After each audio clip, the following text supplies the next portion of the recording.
Spies, or by its original German title, Spione, is a 1928 silent film directed and co-written by Fritz Lang, and stars Rudolf Klein-Rogge, Gerda Maurus, and Willy Fritsch.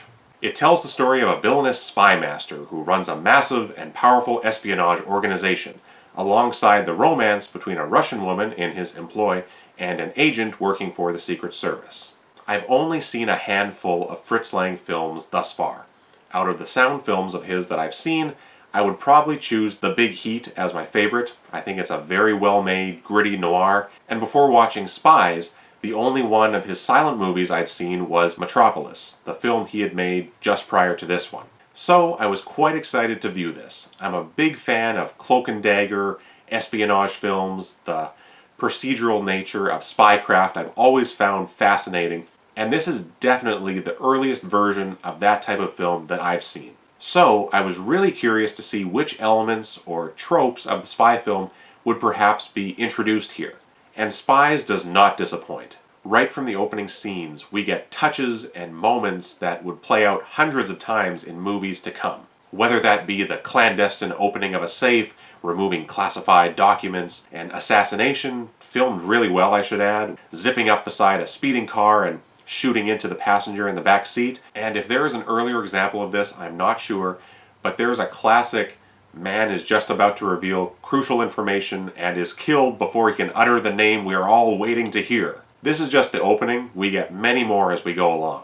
Getting away from that for a second, I really enjoyed the main romantic plot of the film. That being the enemy spies falling in love, although he is not aware of the true identity of this lady, but she definitely knows who and what he is. This, of course, leads to her having to flee from him at risk of him learning the truth, leaving him heartbroken and betrayed. She's then held hostage by the villain, him trying to keep our hero away from her. I'm keeping this description vague to show that it's a plot that has been recycled, reused, and tweaked so many times in the years since. The most recent example I can think of is the James Bond film No Time to Die. Bond has to deal with a very similar predicament after he has fallen in love. But Spies is a really intriguing and entertaining early version of that type of story. And a big reason for that is our main trio of characters. The most memorable, and the one that Fritz Lang devotes the most attention to, is Hagi, played by Rudolf Klein-Rogge, a frequent collaborator of Lang's and the film's villain. Our introduction to him is startling, cutting to a close-up on him, and that face is burned into our memory. Everything about the character is so well chosen. The jet black, heavily oiled hair, the mustache and small beard, his turtlenecks and jackets, and he's in a wheelchair, sowing more seeds for the Blofelds to come. He's often seen directly in the middle of the frame, commanding the screen and showing that he is the center of his world. An early shot also shows him from behind, sitting at this massive desk, a group of obedient lieutenants lining the wall, waiting for instructions. It's a powerful character, and Rudolf Klein-Rogge does a great job with him. Obviously, so much of silent film depends on the visuals, and having arresting looks to the characters is key, but also the dual nature of these people in a top-secret world is illustrated really effectively as well. The idea of people living double lives is shown throughout the movie, and the character of Hagi is a great example. His main focus is running his empire, and it is quite the extensive operation that he has going. I'll talk more about his office and his headquarters in general later, but there's a great moment when he is wheeled down a hallway from the office where we've seen him conducting his highly treasonous business into a second office, a grand, well-appointed one, but also generic and somewhat unassuming. And we realize that by day, and to the world, he is also the president of a bank. That shift is really well played, but there isn't much time devoted to the banker side of this character. I wouldn't have minded seeing him juggle these two lives a bit more, but it makes sense to spend the majority of our time with him going about the more interesting, colorful life of a criminal mastermind. The best time the intersection between these two lives is shown is when Hagi blackmails a woman named Lady Leslane, whose husband has information that Hagi wants. It's a very well done and well acted scene. There is another side to this character that would have been an excellent twist, and I think it is one, but unfortunately I made the mistake of reading the back cover of the Blu-ray before watching it, and whoever authored that little description found it helpful to describe each of the lives this character leads, so that was spoiled for me. I probably shouldn't be too upset about having nearly 100-year-old plot twists revealed to me, but in an effort to not ruin the first viewing experience for anyone else, I won't go into it in this review. The plot element of double lives is also shown through our hero, given the agent number 326, played by Willy Fritsch. When we first meet him, he is under deep cover, working as a laborer in a subway tunnel perhaps, and he very much looks the part. The scruffy, unshaven face, the dirty clothes, a well-worn bowler hat always perched on top of his head. It's a great disguise. And it's while he's still in that persona that he meets with his superior at the Secret Service, and we get the first of many scenes between the two of them. For another Bond comparison, it's sort of a foreshadowing of the Bond and M scenes that pop up in every movie. I do enjoy a lot of other spy movies other than the James Bond series, but they're a handy comparison for the tropes that are being established here. Later on, though, in the sequence where we meet the heroine, Sonia, played by Gerda Maurus, there's a great scene where number 326 transitions from the man we've been following so far into a dashing playboy. The amount of time it took for him to achieve that transformation is sort of breezed over. We see some bathwater being drawn, and then he swings open the door looking like a new man. Sonia really had to wait in that side room for a long time. But it's after that switch that the character became a bit less interesting for me. I would have loved to see more of his exploits as a secret agent, but the story does direct us towards following his and Sonia's budding romance more so, and then his trying to find her once she disappears. I think it's a combination of the character and maybe the performance to some degree, but Willy Fritsch was overall the weakest of the main characters to me. I don't want to say he's bland, but he's just your standard leading man and doesn't deviate from that very much. So as a result, he isn't really a standout. But my favorite character in the whole movie was actually Sonia. I think her performance was excellent. I know very emotive acting is typical in silent films, and I'm sure it's present in her performance as well, but I just found her to be such an appealing character that I could empathize with. Sonia is a Russian woman that has worked for Hagi for quite some time at this point, and he has relied on her being a very effective asset. So it's no surprise when she is tasked with working her way into the affections of number 326, after he has been assigned to bring down Hagi. What Hagi doesn't anticipate is the two falling for one another, so he begins trying to prevent this romance from continuing. Gerda Maurus is especially strong once this part of the plot begins to play out, because you can really feel Sonia struggling under the weight of the pressure that Hagi is applying to her. There's a scene where she has been sent on supposedly her last mission. Number 326 has been searching for her for, it seems, quite a while, and she has been held hostage at Hagi's headquarters up to this point. She's in a compartment on a train, and she looks over, and there's number 326 in a compartment on the train that's boarding right next to hers. The way she plays that scene, trying to hide from him, ashamed of what she's doing, but trusting Hagi to let her go and be with 326 after she's completed the mission, it was excellent. And what follows on the train journey, Sonia suspects that 326 is in danger, and everything that is around reminds her of that and of him, whether that be the wheels of the train rhythmically rolling along, the ticking of a clock. She can't escape her conscience, and these noises keep driving that home, almost driving her mad with worry. Again, she's fantastic in moments like this.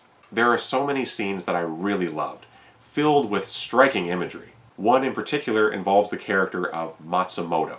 A large part of the plot concerns a treaty with the Japanese, something that Hagi desperately wants to get his hands on, and Matsumoto is the head of security that is in charge of protecting the treaty. After a scene where he sends out multiple couriers to see which of them will deliver the treaty safely, another element that has been used many times since, those couriers don't all survive, let's just say. And Matsumoto has a dream where he is visited by the ghosts of the dead couriers. The sight of these men standing before him with what looks like eyes painted over their closed eyelids was quite unsettling and creepy, making for a very memorable moment. I have to mention that Matsumoto is played by Lupe Pick, and he's very clearly not Japanese. That fact is made even more clear when he's in scenes with actual Asian actors. It's not really a criticism. That type of thing was very common for years after as well, but it's pretty noticeable. I also appreciated the editing in certain scenes, where when a character is remembering a bad memory or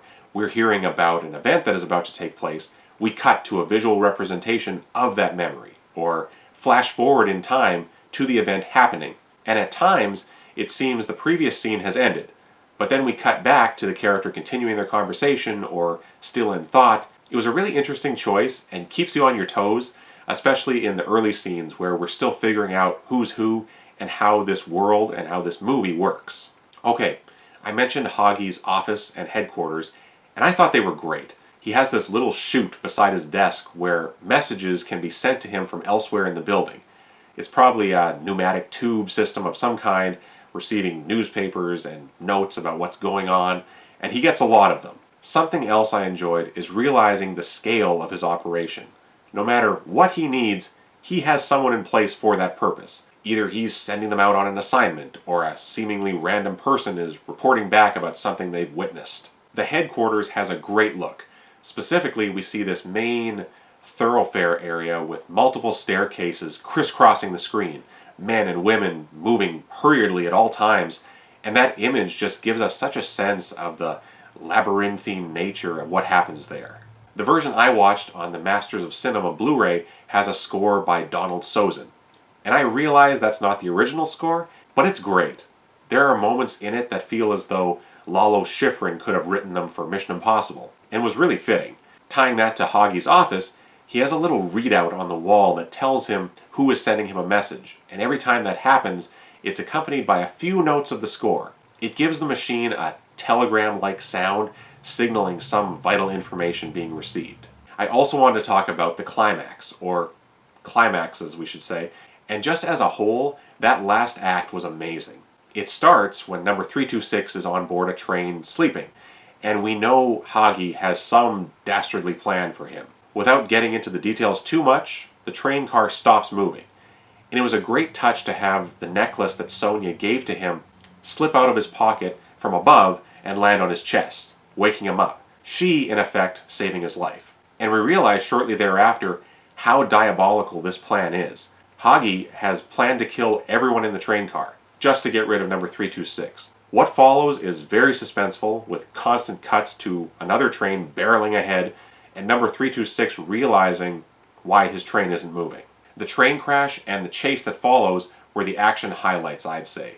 I'm not a fan of people saying something was good for the time, but I will say that those scenes are extremely well done, and remembering when they were filmed just enhances that, and makes you realize and appreciate the ingenuity that went into making movies like this. Up to this point, the number of real, on-location exterior shots had been pretty limited, but we get great shots of the trains, the tunnel, leading up to the scene where Sonia has made her way to the site of the crash, and she's trying to save number 326's life. Hagi, always very prepared, has a contingency plan in place, sending a man to ensure 326's death. Sonia's fight with this man is also really well shot in close quarters amongst the wreckage, trapped between the side of the tunnel and the train leaning over against it, and when 326's hand emerges from the twisted metal gripping a gun, another great shot. The chase immediately after was amazing. It's shot beautifully, showing off the locations they're zipping past, and you get such a great sense of speed from both the car and the motorcycle with a sidecar. Choosing to shoot on a narrow road lined with trees on each side only makes it better. And the whole time I was watching this movie, I kept waiting for the shot that was chosen for the front cover of the Blu-ray. And once it appears, it really is great. The man stepping from a crashed car, wearing a trench coat, goggles, a leather flying helmet, a pistol in each hand. I understand why it adorns the front cover. But just when you think we're almost at the end, there's more.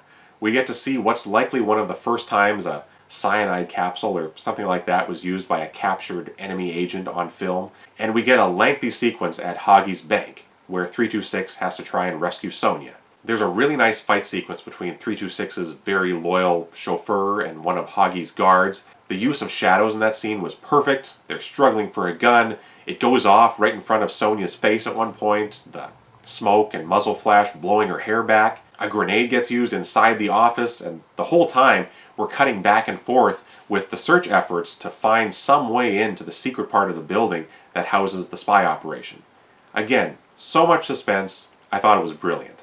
The very ending I won't talk about, other than to say the final shot was shockingly more violent than I anticipated. It's the type of shot that most movies would cut away from today, and it's not gory here, but surprising how long the camera holds on that moment. The film is 2.5 hours long, and it feels it somewhat. I think around a third to maybe halfway in, I could sense it starting to drag a bit, so it could have been tightened up. But I've said before, and I'll say again, I often don't mind a longer movie luxuriating in its plot and characters a bit. Spies is a movie that very much lived up to what I was hoping for. And if you're a spy movie fan, I think you'll enjoy it. I think anyone can, but especially if you have a love for this genre, like I've said, there are so many aspects of films to come that show up here and are employed really well. It's a story that could be told today, and has been in different ways, but if someone took this exact plot, you could tell this same story through the conventions of the modern spy film. Not that I think they should, Spies holds up just fine on its own. Thanks for watching my review. If you enjoyed it, please head on over to my channel, Hildebrand Productions, for more reviews. Thanks again, and adios for now.